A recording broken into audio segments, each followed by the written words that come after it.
Halo semua, salam sejahtera Malaysia. Selamat datang ke channel Fairs Lifestyle, tuan-tuan dan puan. Satu lagi topik panas yang berkaitan dengan kepimpinan kerajaan perpaduan hari ini, berkaitan dengan status timbalan Perdana Menteri satu, iaitu Presiden UMNO sendiri, Ahmad Zahid Hamidi. Banyak kenyataan sebelum ini setelah Zahid Hamidi menjadi timbalan Perdana Menteri. Banyak cakap-cakap adakah beliau layak ataupun kenapa beliau boleh menjadi timbalan Perdana Menteri. Nah, itu komen netizen dan pendapat ramai orang. Dan di dalam viewers channel ini juga ada menyatakan pendapat. Ada menyatakan pandangan mereka sendiri. Ada yang berkata tidak layak, ada juga yang kata layak. Yaitu Zahid Hamidi layak untuk menjadi timbalan Perdana Menteri. Dan hakikatnya hari ini beliau sebagai timbalan Perdana Menteri. Namun saudara-saudara, dalam satu artikel dari sinarharian.com, kenyataan dari Ahmad Fadli ataupun wakil dari kepemimpinan Perikatan Nasional, menurut artikel ini yang bertajuk "Gugurkan Zahid, lantik Menteri Keuangan lain". Kenyataan dari Ahmad Fadli. Dalam berita ini, Ketua Pemuda Perikatan Nasional Ahmad Fadli Syari menggesa kerajaan untuk menggugurkan jawatan timbalan Perdana Menteri Datuk Seri Ahmad Zahid Hamidi kerana menghadapi pertuduhan di mahkamah. Wow, bagi saya kenyataan ini pasti mengejutkan Zahid Hamidi terutamanya dan kepada keseluruh kepimpinan-kepimpinan kerajaan perpaduan hari ini, terutamanya menteri di dalam kabinet. Dalam artikel ini, beliau berkata demikian, susulan kenyataan Menteri Ekonomi Rafizi Ramli berhubung pembangkang perlu memberikan cadangan untuk penambahbaikan yang boleh kerajaan lakukan dan bukannya mengadakan konvoi motosikal. Jelas ahli Parlimen Pasir Mas itu, konvoi motosikal berkenaan ialah manifestasi kebangkitan yang muda, manifestasi kebangkitan orang muda yang meluat dengan kerajaan sedia ada. Jika mahukan cadangan, saya berikan 2 cadangan terlebih dahulu. Pertamanya, mewujudkan persepsi baik kepada pelabur luar bahawa kerajaan serius untuk tidak bertolak ansur dengan perbuatan rasuah dan pecah amanah. Namun persoalannya saudara-saudara, Presiden ataupun pengerusi Perikatan Nasional sendiri yang berhadapan dengan 7 pertuduhan mahkamah. Jadi adakah kenyataan dari Ketua Pemuda PN, yaitu Ahmad Fadli Syari ini, adakah kenyataan ini hanya ditujukan semata-mata untuk Zahid, tetapi tidak menyadari bahawa pengurusi PN sendiri sedang berhadapan dengan 7 pertuduhan di mahkamah.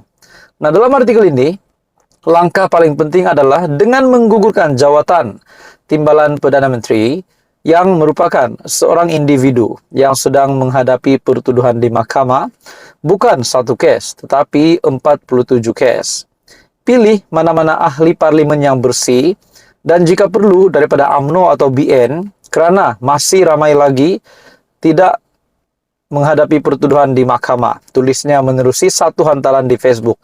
Jadi saudara-saudara, tuan-tuan dan puan semua, adakah dengan ini kerajaan boleh mengambil cadangan dari Ketua Pemuda PN ini dan akhirnya menggantikan Zahid Hamidi? Nah, itu semua menjadi persoalan kita sendiri. Jadi apa komen Anda saudara-saudara? Menurut Anda boleh komen di bawah. Anda bebas untuk memberikan cadangan ataupun apa pandangan Anda, komen Anda berkaitan dengan artikel ini. Di mana dalam satu artikel dari Sinar Harian, gugurkan Zahid lantik Menteri Keuangan yang lain. Menurut Ahmad Fadli, adakah perkara ini relevan untuk dilakukan untuk kabinet dirombak ataupun untuk Zahid Hamidi ditukar? Walaupun kita tahu Datuk Seri Anwar Ibrahim sebelum ini pernah membuat kenyataan, selagi belum dibuktikan bersalah, masih belum bersalah. Jadi apa komen Anda? Teruskan bersama di dalam channel ini untuk info yang seterusnya. Jangan lupa tekan butang like, share, dan subscribe. Halo semua, salam sejahtera Malaysia. Selamat datang ke channel Fairs Lifestyle. Info padu, info hangat disediakan di dalam channel ini. Saudara-saudara, tuan-tuan dan puan-puan yang saya amat hormati sekalian. Setelah kita dikejutkan dengan perjumpaan di antara Khairi Jamaluddin bersama-sama dengan Datuk Seri Anwar Ibrahim dalam sebuah mesyuarat untuk pembangunan, bagi saya untuk kemajuan negara Malaysia. Nah, pada akhirnya KJ sekali lagi dengan kejutan bersama-sama dengan Muhyiddin Yassin dalam satu gambar yang dimuat naik oleh Khairi Jamaluddin sendiri melalui laman media sosial beliau. Nah, pada akhirnya saudara-saudara, belum ada kata putus, bahkan bersatu pun ditolak oleh Khairi Jamaluddin, di mana dalam satu artikel dari syahbudin.com yang mengesahkan KJ menolak bersatu, dan akhirnya Muhyiddin meminta beliau untuk pikirkan lagi. Pada akhirnya, saudara-saudara, tuan-tuan dan puan, kita dikejutkan dengan keadaan ekonomi di Malaysia hari ini. Pada akhirnya, KJ ataupun Khairi Jamaluddin dalam satu kenyataan dari sebuah artikel dari astroawani.com, Khairi dakwa Ahmad Maslan penyebab ekonomi merudum. Nah, saudara-saudara, kejutan baru Khairi Jamaluddin kepada Ahmad Maslan terutamanya dan kepada UMNO. Bagi saya ini kejutan besar untuk Zaida Midi sebagai Presiden UMNO. Nah, dalam artikel ini, bekas ahli Parlimen Rembau ataupun Khairi Jamaluddin Abu Bakar mendakwa semakin banyak timbalan Menteri Keuangan 1, Datuk Seri Ahmad Maslan, mengeluarkan kenyataan berkaitan ekonomi, maka ia akan merudum dengan begitu pantas. Katanya, tindakan Ahmad berbicara soal ekonomi seolah-olah ada pengumuman besar untuk memastikan nilai ringgit lebih kukuh. Bagi saya, cara pengumuman itu bagus kerana ia merupakan gerakan taktikal.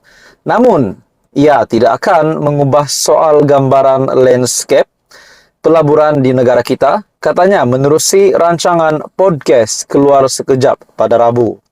Sebaliknya, Khairi menjelaskan dua cara untuk menarik pelaburan dan mengukuhkan nilai ringgit di Malaysia adalah dengan menjual sedikit pegangan kepada Sovereign Wealth Fund ataupun SWF dan menjadikan negara sebagai pejabat keluarga ataupun Malaysia Family Office.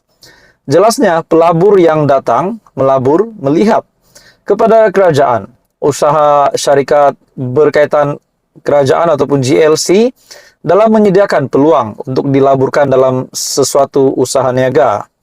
Apabila pegangan dijual sedikit kepada SWF, ia akan memberi kesan lebih besar kepada pengumuman yang kecil untuk jangka masa panjang. Jadi cadangan dari Khairi ini bagi saya saya sangat setuju dengan cadangan dari KJ ini. Jadi saudara-saudara, apa yang saya lihat di sini, kita dapat melihat bahwa Khairi Jamaluddin mempunyai potensi sebagai seorang pemimpin yang boleh berada di tingkat yang lebih tinggi dari yang pernah beliau, maksudnya jawatan yang pernah beliau sandang sebelum ini, yaitu Menteri Belia dan Sukan, Menteri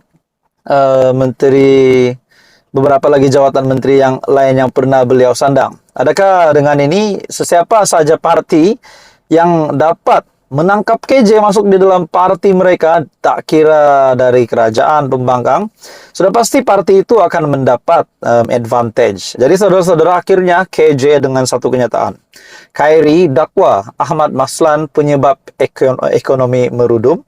Artikel ini dari astroawani.com. Apa komen Anda? Teruskan bersama di dalam channel ini. Jangan lupa tekan butang like, share, dan subscribe.